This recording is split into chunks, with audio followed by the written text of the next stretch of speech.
Saudara-saudari terkasih, kita pasti pernah menjumpai orang yang berdosa.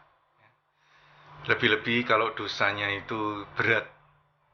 Bagaimana reaksi kita umumnya? Seringkali mungkin kita ikut marah. Tapi sebenarnya, saudara-saudari, dosa orang itu seringkali juga menyadarkan kepada kita bahwa kita sendiri juga orang yang berdosa. Inilah pengalaman Daud. Sebagaimana dinyatakan dalam bacaan pertama, Daud yang mengambil Batseba istri Uria tidak terlalu merasa berdosa. Hingga Tuhan menegur dia lewat Natan. Dan Tuhan menggunakan perumpamaan mengenai orang yang berdosa, yaitu orang kaya yang mengambil domba orang miskin. Padahal dia punya banyak domba, tetapi untuk tamunya ia menyuguhkan domba milik orang miskin. Daud marah sekali, tapi pada saat itu juga Natan menunjuk dia. Engkaulah orang itu. Saudara-saudari yang terkasih, seringkali lewat pengalaman dosa orang lain, kalau kita cukup rendah hati, kita juga ditegur, kita juga diingatkan akan dosa kita sendiri. Bukan hanya orang lain yang berdosa, tapi juga kita. Engkaulah orang itu. Saudara-saudari yang terkasih, para murid juga belajar untuk semakin mengenal Tuhan Yesus dan semakin mengenal dirinya. Ketika mereka sedang berlayar, mendayung, ada angin tofan yang kencang.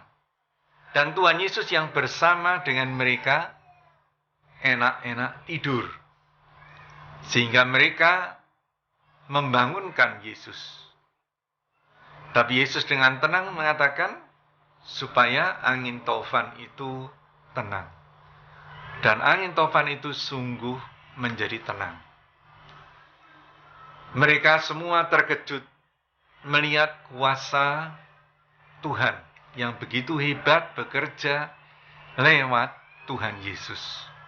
Mereka semakin mengenal Tuhan Yesus. Tapi Tuhan Yesus juga mengingatkan mereka supaya mereka juga semakin mengenal dirinya.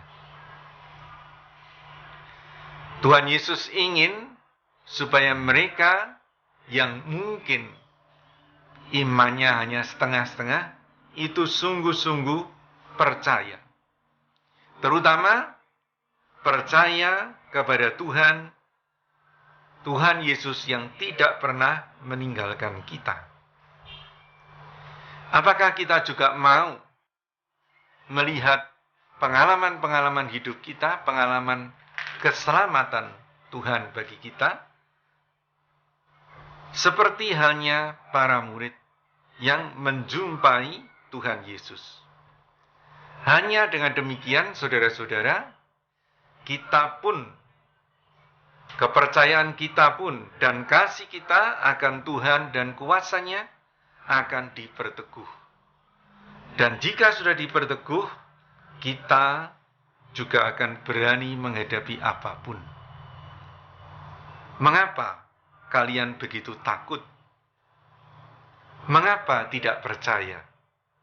Inilah teguran Tuhan Yesus juga kepada kita, yang sekaligus ajaan kepada kita untuk percaya kepadanya, untuk berani menghadapi masalah apapun bersama dengan Dia. Bersama dengan Dia kita tidak perlu takut. Bersama dengan Dia, percaya kepadanya, kita akan tabah menghadapi apapun juga. Tuhan Yesus menyertai kita.